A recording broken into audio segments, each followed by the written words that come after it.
Hello students, आज का हमारा टॉपिक है the last lesson written by Alphonse Daudet. Alphonse Daudet के द्वारा लिखा गया। अबाउट द ऑथर, लेखक के बारे में। Alphonse Daudet 1840 to 1897 was a French novelist. Alphonse Daudet, जिनका जन्म 1840 में और मृत्यु 1897 में हुई, एक फ्रांस के नोबलिस्ट थे और लघु कथाकार थे, short story writer. The last lesson is set in the days of the Franco Persian war. Last lesson की जो पृष्ठभूमि है वह फ्रैंको पर्शियन वार के समय की है। इन विच, जिसमें, और ये फ्रैंको पर्शियन वार कब हुआ था? 1870 टू 1871, 1870 से 1871 के दौरान हुआ था। इन विच, जिसमें फ्रांस वॉज डिफीटेड, फ्रांस को हरा दिया गया था, बाई प्रशिया, प्रशिया के द्वारा, लेड बाई बिस्मार्क, जिसका नेतृत्व बिस्मार्क के द्वारा किया गया। प्रशिया देन कंसिस्टेड, प्रशिया बना हुआ था, of what now are the nations, जो अब इन राष्ट्रों के तौर पर जाने जाते हैं, Nations of Germany, Poland and parts of Austria, जिन्हें आज के समय में जर्मनी, पोलैंड और कुछ हिस्से किसके, ऑस्ट्रिया के तौर पर जाना जाता है। तो इन तीनों को मिला के प्रशिया बना हुआ था। इसका मतलब यह हुआ कि प्रशिया बहुत ही शक्तिशाली देशों में से एक था। In this story the French districts of Alsace and Lorraine have passed into Prussian hands. और इस कहानी में हमने क्या देखा कि जो फ्रांस की डिस्ट्रिक्ट थी, जिले थे, एक का नाम अल्सेस है, दूसरे का नाम लॉरेन है, जो प्रशियन हाथों में चले गए थे। माने उन पर कब्जा किसका हो गया था? प्रशिया का। रीड द स्टोरी, कहानी को पढ़िए, टू फाइंड आउट, पता लगाने के लिए, what effect this had on life at school, कि इस युद्ध का क्या प्रभाव पड़ा स्कूली जिंदगी पर। तो इस कहानी में हमें यह पढ़ना है कि जो युद्ध हुआ, उस युद्ध का शिक्षा पर और स्कूल पर क्या प्रभाव पड़ा। तो अब हम कहानी को शुरू करते हैं। I started for school very let that morning. उस सुबह मैं थोड़ा सा देरी से स्कूल के लिए गया। And was in great dread of A scolding, और मुझे बड़ा भय लग रहा था। किस चीज का? स्कॉल्डिंग। स्कॉल्डिंग मीन्स होती है डांट या फटकार। Especially because M Hamel had said, क्योंकि एम हैमल ने कहा था, that he would question on participles, कि वह पार्टिसिपल्स के ऊपर प्रश्न पूछेंगे। And I did not know the first word about them, और मुझे पार्टिसिपल का पहला वर्ड भी नहीं पता था। फॉर ए मोमेंट, एक क्षण के लिए, I thought of running away, मैंने स्कूल से भागने का सोचा। And spending the day out of doors, और दिन को स्कूल के दरवाजे से बाहर बिताने के बारे में सोचा। It was so warm, so bright, दिन बहुत ही अच्छा था, कुनकुना था। यूरोपियन कंट्रीज में ज्यादातर ठंड रहती है, तो अगर वहां पे कुनकुना, माने वार्म का मतलब है थोड़ा थोड़ा गर्म, तो वो अच्छा माना जाता है। The birds were chirping at the edge of the woods, चिड़िया जंगल के किनारे पर चहचहा रही थीं। And in the open field back of the sawmill, और जो लक्कड़ खाने का खुला मैदान था, उसमें Prussian soldiers were drilling, Prussia के जो सिपाही थे वो ड्रिल कर रहे थे। It was all much more tempting, तो बच्चों के लिए तो ड्रिल देखना बड़ा ही कैसा होता है, मन को लुभाने वाला होता है। टेम्पटिंग का मतलब होता है मन को लुभाने वाला, है ना। Then the rule for participles, तो पार्टिसिपल्स के जो रूल हैं वो उतना अट्रैक्ट नहीं कर रहे जितना कि ड्रिल कर रही है। But I had the strength to resist, लेकिन मेरे अंदर वो मनोबल था कि मैं ऐसे फालतू के विचारों का क्या कर पाऊं, विरोध कर पाऊं। And hurried off to school, और मैं स्कूल के लिए जल्दी जल्दी दौड़ा। When I passed the town hall, there was a crowd in front of the bulletin board. जब मैं कस्बे की तरफ गया तो मैंने क्या देखा? There was a crowd in front of the bulletin board. सूचना पटल, उसके सामने बहुत बड़ी भीड़ लगी हुई थी। For the last 2 years, all our bad news had come from there. पिछले 2 साल से जितनी भी बुरी खबरें आ रही थीं वो इसी ब्लैक बोर्ड से प्राप्त हो रही थीं। जैसे कि बुरी खबरें कौन कौन सी थी? The lost battles, the draft, the orders of the commanding officer. ये सारी सूचनाएं जो हमें प्राप्त हो रही थी वो कहां से प्राप्त हो रही थी? चाहे युद्ध के हारने की, है ना, चाहे कमांडिंग ऑफिसरों के आदेश हो, वो सभी सूचना बुलेटिन बोर्ड से प्राप्त हो रही थी। And I thought to myself, और मैंने स्वयं ही सोचा, विदाउट स्टॉपिंग, बिना रुके, what can be the matter now? अब क्या मामला हो सकता है? उसे समझ में नहीं आ रहा है। बट ही वॉज थिंकिंग, सोच रहा था। क्या सोच रहा था? Then as I hurried by as fast as I could go, जब मैं जल्दी जल्दी जा रहा था, जितनी जल्दी मुझसे हो रहा था, the black Smith, black Smith means होता है लोहार, और उसका नाम था वॉचर। तो जो वॉचर नाम का ब्लैक स्मिथ था, हु वॉज देयर, वो वहां था, विद हिज अप्रेंटिस, अपने चेलों के साथ में, रीडिंग दी बुलेटिन, बुलेटिन पढ़ रहा था। कॉल्ड आफ्टर मी, मुझे पुकारा, डोंट गो सो फास्ट बब। ये बब एक क्षेत्रीय भाषा का शब्द हो गया वहां की का, है ना, छोकरा, बच्चे। बच्चे कहां भागा जा रहा है?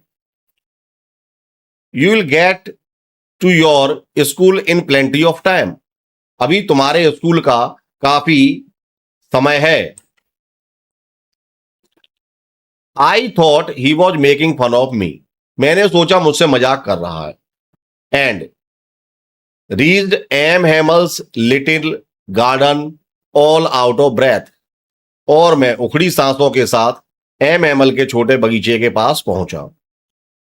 यूजुअली व्हेन स्कूल बिगेन, सामान्य तौर पर जब स्कूल चालू होता था, देयर वॉज अ ग्रेट बसल, तो वहां पे काफी शोरगुल हंगामा होता था।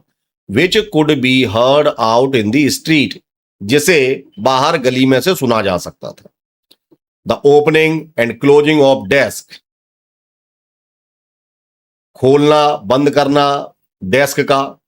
लेसन्स रिपीटेड इन यूनिशन, एक स्वर में सारे पाठों का दोहराया जाना। वेरी लाउड, बहुत तेज तेज।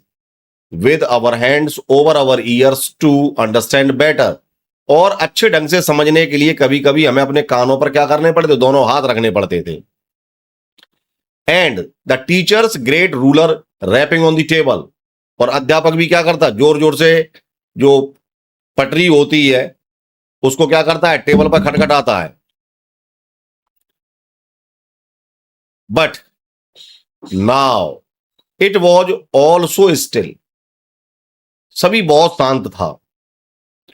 आई had counted on the commotion to get to my desk without being seen. I had counted on, यहां पे ये वर्ड यूज किया गया, काउंटेड ऑन द कमोशन। इसका अर्थ है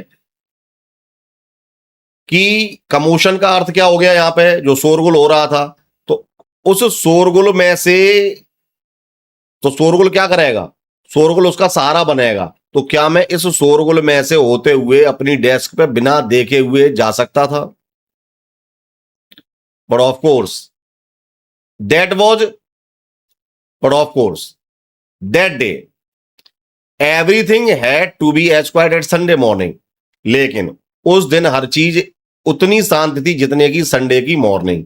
तो ज्यादातर लोग संडे में देरी तक सोते हैं, इसलिए सुबह सुबह का समय रहता है वो कैसा रहता है? शांत रहता है।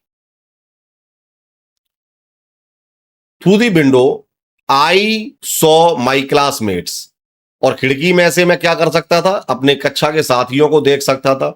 All lady in their places, वो सभी के सभी अपने स्थान पर बैठे हुए थे। And M Hamel walking up and down, और एम हेमल है वो कभी आगे आ रहे हैं कभी पीछे जा रहे हैं, with his terrible iron ruler, iron का जो रूलर है माने पटरी, अंडर हिज आर्म, अपने काय में लगाए हुए हैं, अपने कांख में दबाए हुए हैं। I had to open the door, और मुझे क्या करना था, दरवाजा खोलना था। एंड गो इन, अंदर जाना था, बिफोर एवरीबडी। तो जैसा कि सभी बच्चे जानते हैं कि जब पूरी क्लास बैठी हो, टीचर हो क्लास के अंदर, और ऐसी स्थिति में सबके सामने से गुजर के अपनी सीट पे पहुंचना कितना शर्मिंदगीपूर्ण होता है अगर हम लेट हैं तो। यू कैन इमेजिन, कल्पना कर सकते हो, हाउ आई ब्लस, शर्मिंदगी महसूस करना, and how frightened I was, मैं कितना भयभीत था। बट नथिंग हैपेंड, कुछ नहीं हुआ। M Hemal saw me, M Hemal ने मुझको देखा, एंड सेड वेरी काइंडली, मुझसे बड़ी विनम्रता से कहा, go to your place quickly little Franz, अपनी जगह पर जाओ। We were beginning without you, हम तुम्हारे बिना ही पाठ प्रारंभ करने वाले थे। I jumped over the bench and set down at my desk, मैं अपनी बेंच पर उछल के गया और अपनी डेस्क पर जाके वहां पर डेस्क के सामने जाकर बैठ गया। नॉट टिल देन, तब तक नहीं, when I had got a little over my fright, जब तक मैं ठीक से नहीं बैठ गया अपनी डेस्क पर, तब तक मेरे मन के अंदर से भय कम नहीं हुआ। तो अब जाके बैठ गया तो थोड़ा सा भय कैसा हुआ, उसके अंदर से कम हुआ है। Did I see that our teacher had on his beautiful green coat, और मैंने क्या देखा कि हमारा अध्यापक है बढ़िया सुंदर ग्रीन कोट पहन के आया है। हिज फ्रिल्ड शर्ट, झालरदार शर्ट थी उसको पहन के आया है। And the little black silk cap, और सिल्क की टोपी लगा के, ऑल एम्ब्रॉयडरीड, सभी पर कढ़ाई है। That he never wore except on inspection and prize days, बालक का कहना है कि सर हैं वो ये कपड़े केवल प्राइज डे के दिन, जब स्कूल में कोई फंक्शन हो या कोई स्पेशल ओकेजन पर ही पहनते हैं, लेकिन आज वो पहने हुए। बिसाइड्स, इसके अलावा, the whole school seemed so strange and solemn, तो पूरा स्कूल बड़ा विचित्र दिख रहा है। सोलेम मीन्स गंभीर दिख रहा है, शांत दिख रहा है। But the thing that surprise me most was to see, लेकिन वह चीज जिसने मुझे सबसे ज्यादा अचंभित किया वो क्या था, टू सी, कि मैंने देखा, on the back benches that were always empty, कि वो पीछे की सीटें जो हमेशा खाली रहती थीं, the village people sitting quietly like our selves, तो हम बच्चों की तरह ही गांव के जो बूढ़े बुजुर्ग हैं वो पीछे बैठे हुए हैं। Old Hauser with his 3-cornered hat, old Hauser है वो अपना 3 कोने का वाला हैट पहन के आया है। द फॉर्मर मेयर, भूतपूर्व मेयर भी आया हुआ है। द फॉर्मर पोस्टमैन, पोस्टमैन भी आया हुआ है। एंड सेवरल अदर्स बिसाइड्स, और इसके अलावा और भी ग्रामीण बैठे हुए हैं। एवरीबडी लुक्ड सैड, हर आदमी दुखी दिख रहा था। And Hauser had brought an old primer, जो हम बच्चों के लिए यूज करते हैं 3-in-1, उस टाइप की किताब, प्राइमर। थंबल्ड एट दी एजेस, किनारों पर कैसी हो रही है, गंदी सी हो रही, बार बार पेज पलटने से गंदी सी हो जाती, थोड़ी बहुत फट जाती है, तो वो थंबल्ड कहलाएगी। किनारों पर कैसी है, फटी हुई है, और वो उसमें गंदी भी हो गई है। And he held it open, उसे खोल के बैठे हुए ऑन हिज नीज, अपने घुटनों पर। With his great spectacles lying across the page, और पेजों के बीच में बड़ा सा चश्मा रखा हुआ है। तो ये सारी चीजें बताई।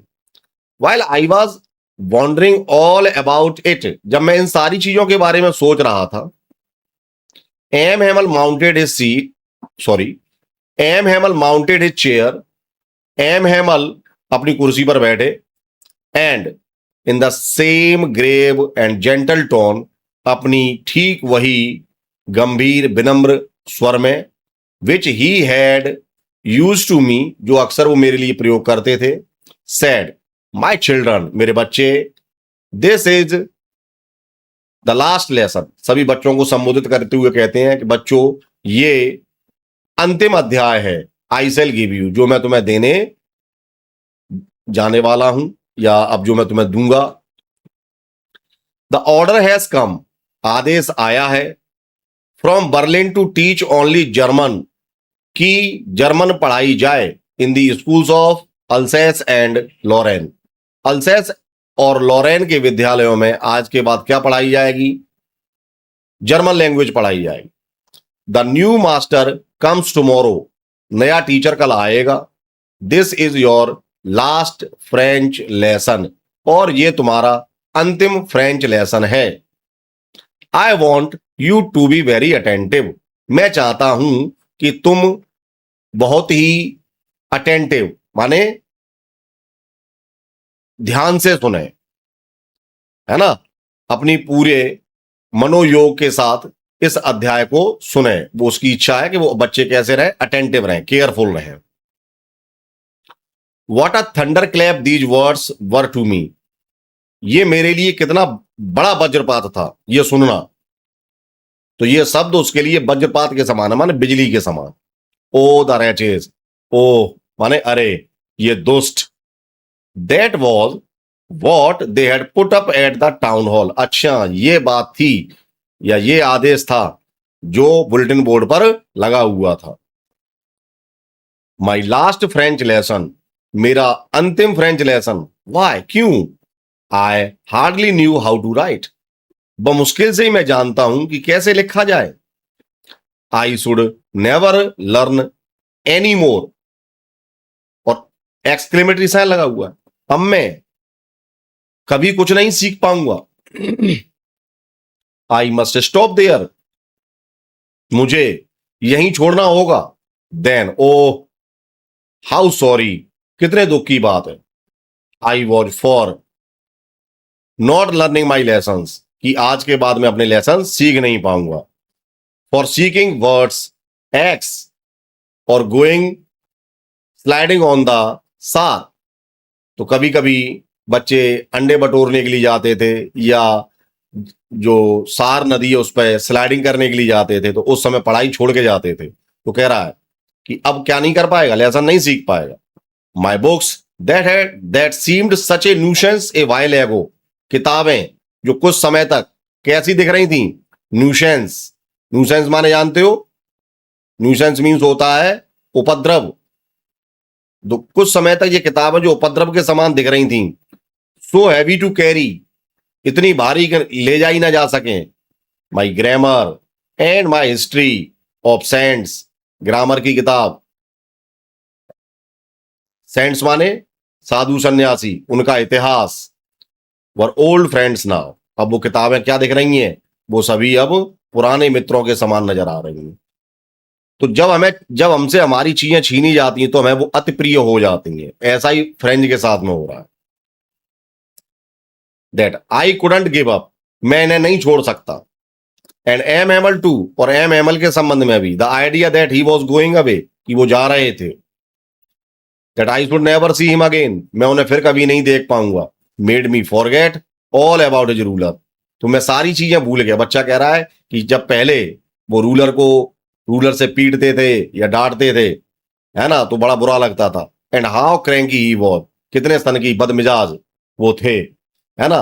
तो आज वो क्रैंकी दिखाई नहीं दे रहे, आज उनका रूलर दिखाई नहीं दे रहा, क्योंकि बच्चे को समझ में आ गया है कि अब एम हैमल है, उनसे फिर कभी नहीं मिलेंगे। तो जब चीजों को खोने का डर होता है तो फिर वही चीजें हमें कैसी लगने लगती हैं, प्यारी लगने लगती हैं।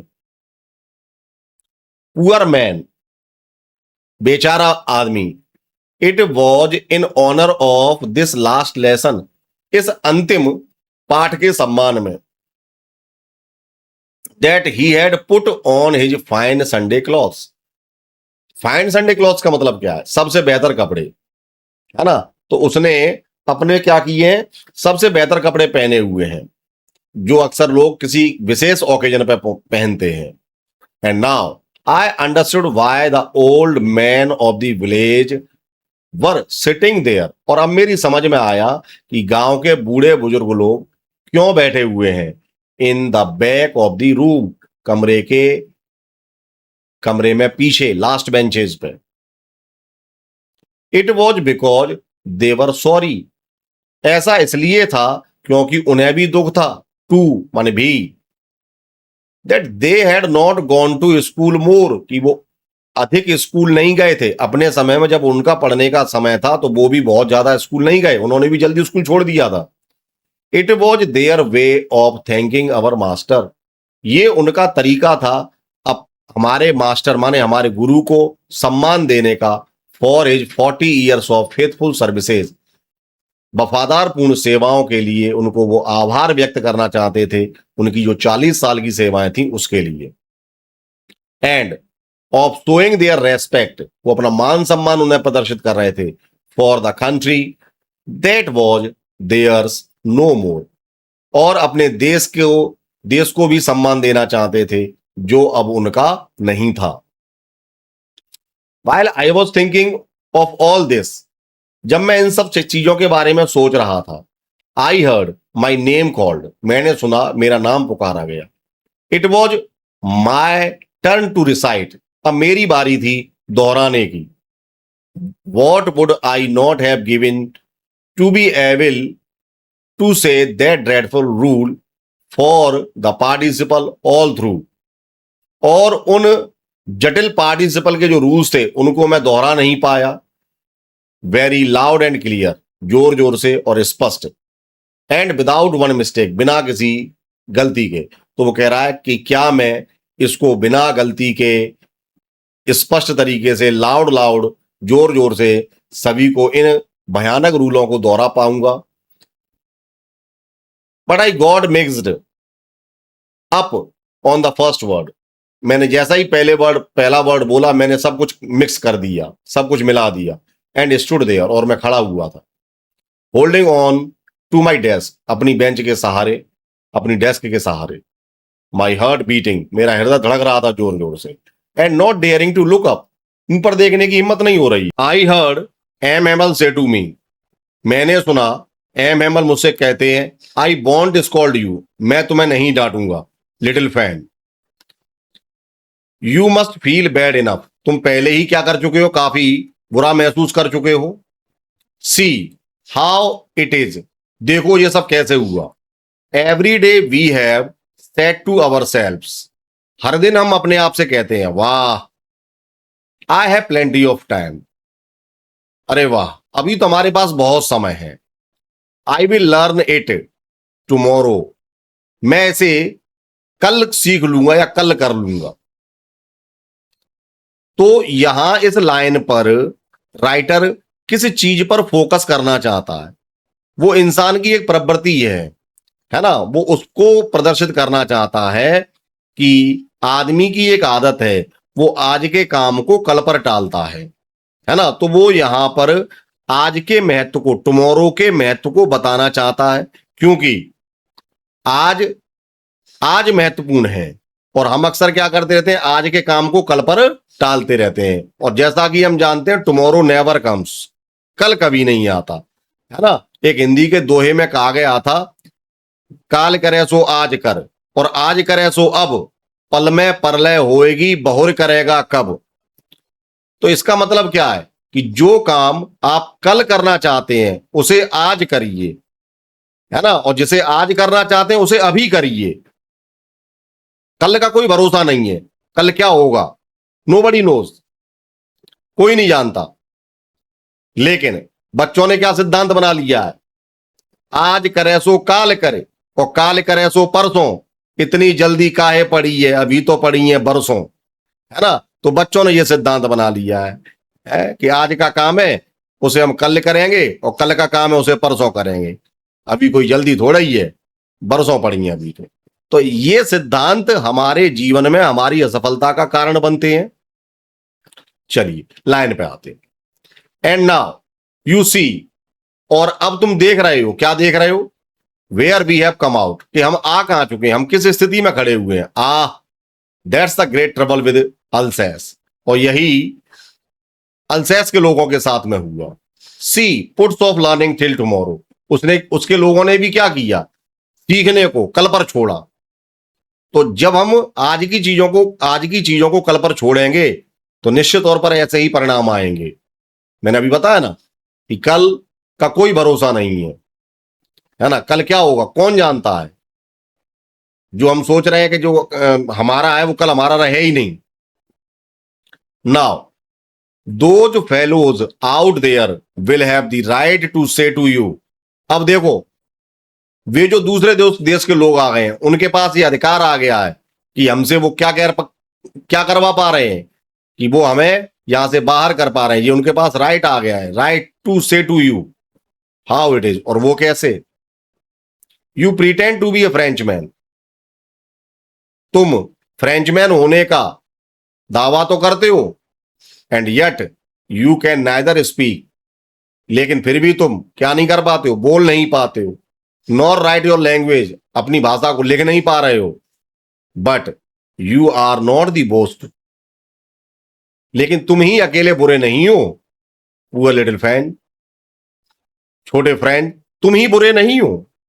We have all a great deal, हम भी बहुत बुरे हैं। To reproach ourselves with, हम भी अपनी भर्त्सना करते हैं क्योंकि हमने भी बहुत सारी चीजों को क्या किया, कल पर छोड़ा, कल कर लेंगे, है ना। तो यहां राइटर बच्चों को एक सबक देना चाहता है कि आज का काम है उसे आज पर ही समाप्त करिए, उसे कल के लिए ना छोड़िए। Your parents were not anxious enough to have you learn, तुम्हारे माता पिता भी उतने एंग्जियस, उतने उत्सुक नहीं थे कि तुम क्या करो, सीखो। They preferred to put you to work on a farm और द मिल्स, उन्होंने भी अधिक महत्व दिया किस चीज का, कि तुम काम करो काय पर, खेत पर या मिल में काम करो। So as to have a little more money, ताकि थोड़ा सा पैसा और कमाया जा सके। And I have been to blame also, मैं भी अपने आप को दोषी ठहराऊंगा। Have I not often sent you to water my flowers instead of learning your lessons, क्या मैंने भी कभी कभी तुम्हें फूलों को पानी देने के लिए नहीं भेजा, बजाय इसके कि लेसन पढ़ते। And when I wanted to go fishing, और जब मैं मछलियां पकड़ने के लिए जाना चाहता था, did I not just give you a holiday, क्या मैंने तुम्हें उस दिन छुट्टी नहीं की। Then from one thing to another, एक के बाद एक, M Hamel bent on to talk, M Hamel बात करते गए of the French language, saying that it was the most beautiful language in the world, यह दुनिया की सबसे सुंदर भाषा। जैसा कि आप सभी लोग जानते हैं, अपनी मातृभाषा सभी को प्रिय होती है। वो भी कह रहे हैं कि हमारी जो भाषा है बिल्कुल कैसी है, बहुत ज्यादा द क्लियरेस्ट है, सबसे ज्यादा साफ सुथरी है, मोस्ट लॉजिकल है, तर्क संगत है। That we must guard it, हमें इसकी रक्षा करनी चाहिए।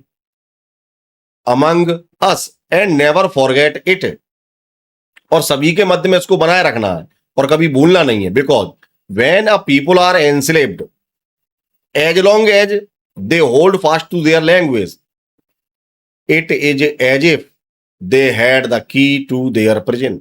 तो यहां वो भाषा का इंपोर्टेंस समझाना चाहते हैं। जब तक कोई व्यक्ति अपनी भाषा को संभाल के रखेगा, उसे छोड़ेगा नहीं, उसे त्यागेगा नहीं, तो भले ही वो गुलाम बन जाए, फिर भी उसकी गुलामी की जो कैद की जो चाबी है वो उसके पास ही है। Then he opened a grammar and read us our lesson, फिर उन्होंने ग्रामर खोली और हमें पाठ पढ़कर सुनाया। I was amazed to see, मैं ये देखकर बड़ा अचंभित था। How well I understood it, कि कितने बढ़िया तरीके से मैं इसको समझ गया।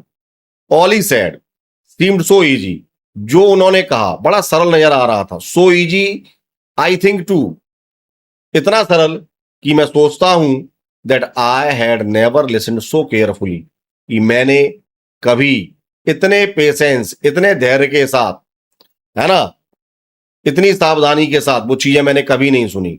And that he had never explained everything with so much patience, और शायद ऐसा लग रहा था कि उन्होंने भी इतनी गंभीरता के साथ, इतने पेशेंस के साथ कभी चीजें एक्सप्लेन नहीं की थी। It seemed almost as if the poor man wanted to give us all he knew, ऐसा लग रहा था मानो वो बेचारा एक ही दिन में हमें सब कुछ दे जाना चाहता है, बिफोर गोइंग अवे, जाने से पहले, and to put it all into our heads, और सब कुछ हमारी हेड माने सिर में डाल देना चाहता है, एट वन स्टॉक माने हमारी बुद्धि में, हमारे भेजे में, सब कुछ चीजें एक ही बार में डाल देना चाहता है। After the grammar we had a lesson in writing, grammar के बाद राइटिंग का लेसन आया। That day M Hamel had new copies for us, उस दिन एम हेमल हमारे लिए नई कॉपियां लेके आए। Written in a beautiful round hand, अच्छे गोल सुंदर राइटिंग में लिखा हुआ था, फ्रांस अल्सैस, फ्रांस अल्सैस। उन कॉपियों पे जैसे हम लोग लिखते हैं जय हिंद, उसी स्टाइल में लिख दिया। They looked like little flags, ऐसा दिख रहा था माने जब उसने जय हिंद या फ्रांस अल्सैस लिखा तो वो छोटे छोटे फ्लैग हैं, फ्लोटिंग एवरीवेयर, हर जगह क्या कर रहे हैं, हर जगह फ्लोट कर रहे हैं। फ्लोट करने मतलब तैरना है ना, या उड़ना। In the school room hung from the rod at the top of our desk, मानो किसी ने रॉड बांध के उसके ऊपर फ्लैग झंडे बांध दिए हो, ऐसा प्रतीत हो रहा था। You ought to have seen how everyone set to work, और तुम्हें ये देखना चाहिए था क्या, कि how everyone set to work, कैसे हर व्यक्ति काम कर रहा था उस टाइम पे, and how quiet it was, कितना सब शांत था।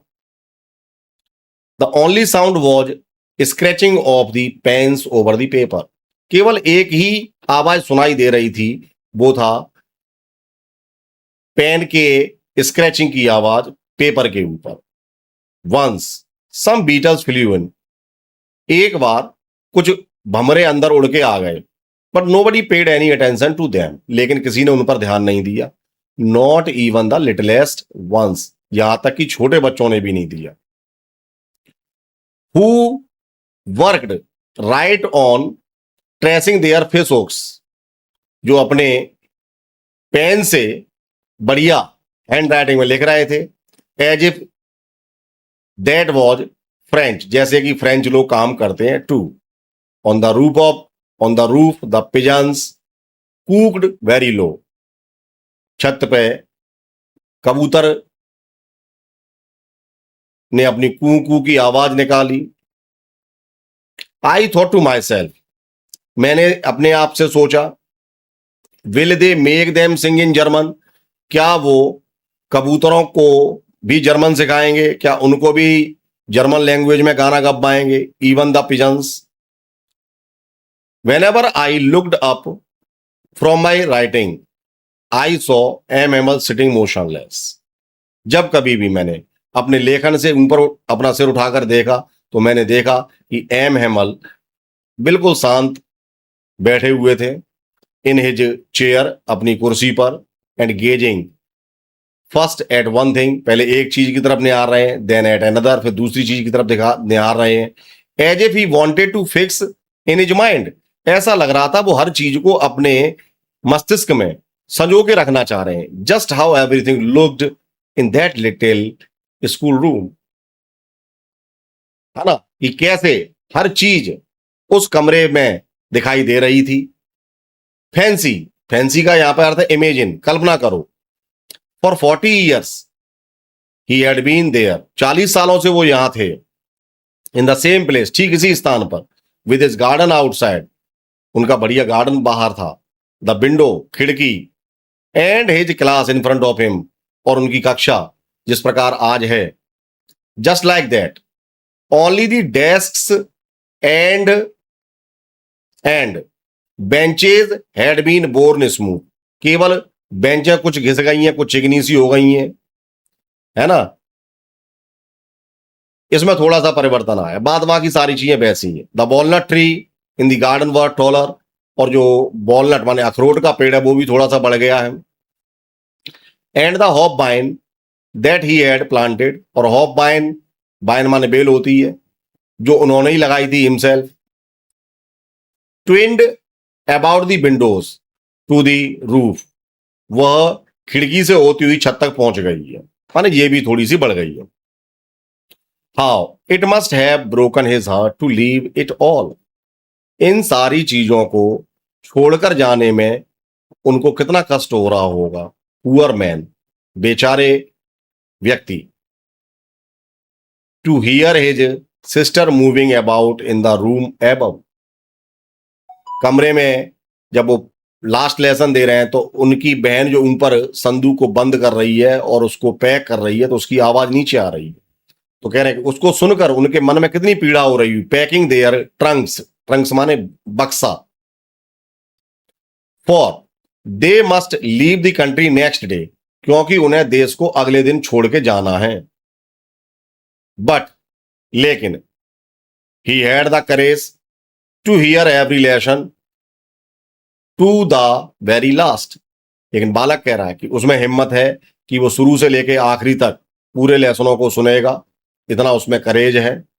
आफ्टर द राइटिंग, लेखन के पश्चात, we had a lesson in history, हमारा हिस्ट्री का पाठ था।